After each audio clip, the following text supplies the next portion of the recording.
जमाना और था, अब जमाना और है। हमने देखा है कि कैसे सारे गवर्नमेंट इंस्टीट्यूशंस टूट चुके हैं। उनका जो भी उनका स्टेचर था वो अभी है नहीं। हाल ही में मैंने सुप्रीम कोर्ट में सोनम को बाहर निकालने का जो मुहिम चलाई थी, उसमें ये पता चल गया है कि हमारी जुडिशियरी जो है वो कॉम्प्रोमाइज्ड है, हमारी पुलिस तो कॉम्प्रोमाइज्ड है ही, हमारा मीडिया भी बहुत हद तक कॉम्प्रोमाइज्ड है। लेकिन क्योंकि सोनम के जो 30 साल के उनकी काम रहा है और तपस्या रही है, उनकी एक इतनी इज्जत और प्यार है लोगों के उसमें कि हर, चाहे वो जुडिशियरी हो, चाहे वो पुलिस हो, चाहे वो मीडिया हो और चाहे वो एग्जीक्यूटिव हो या जो भी हो, गवर्नमेंट के दबाव में कुछ भी बेशक वो करें, लेकिन हर एक के जमीर में ये मूवमेंट को हेल्प करने का ही जज्बा रहता है और जिसकी वजह से आज तक ये यहाँ आया है। हाँ, उस समय उनका फास्ट तुड़वाया गया था, पर इस बार मुझे नहीं लगता कि ऐसे होने की कोई संभावना है। तो मैम 20 तारीख का कंफर्म है, इस बार 20 तारीख को जो मार्च जाना है वो कंफर्म है?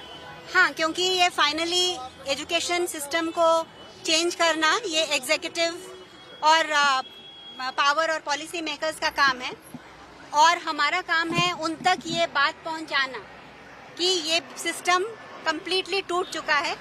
ये हम विश्व गुरु इसके सहारे नहीं बन सकते। हमारे बच्चे जो क्लास 8 तक, हर बच्चे को सेम एजुकेशन मिलनी चाहिए। गवर्नमेंट स्कूल इतने अच्छे होने चाहिए कि ये नहीं कि सिर्फ अमीर लोगों के बच्चे प्राइवेट स्कूल में अच्छा पढ़े। तो ये सब तो हमें दिख ही रहा है कि पूरा सिस्टम टूटा हुआ है। ये जो नीट का एग्जाम लीक हुआ, ये तो जस्ट एक छोटा सा सिम्टम था, लेकिन ये जो ब्रोकन सिस्टम है ये तो हम सबको पता है।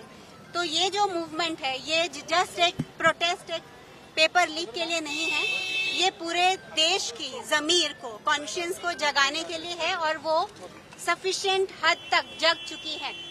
क्योंकि जब तक हम सिर्फ चावल और राशन मांगते रहेंगे तो गवर्नमेंट हमको वही देके खुश रखेगी, लेकिन जब हर नागरिक शिक्षा की मांग करेगा, जो अभी इतना अवेयरनेस और अवेकनिंग आ गया है ये प्रोटेस्ट के बाद, तो मैं चाहती हूँ कि सोनम वांगचुक ने जो 20 दिन तक फास्ट किया और अभी भी जारी है, क्योंकि अभी वो डॉक्टर्स इलेक्ट्रल पाउडर देने की बात कर रहे थे लेकिन उन्होंने मना किया कि वो फास्ट अभी भी उनका जारी है। तो वो सिर्फ एक छोटे से पॉलिटिकल मिनिस्टर तो आते जाते रहते हैं और वैसे भी कोई मिनिस्टर्स को याद नहीं रखता, लेकिन जो ग्राउंड पे चेंज होता है उस पे ये होता है। तो वो मिनिस्टर को तो खुद ही रिजाइन करना चाहिए था, लेकिन उनका जमीर इतना जगा हुआ नहीं है, उन्होंने नहीं किया। लेकिन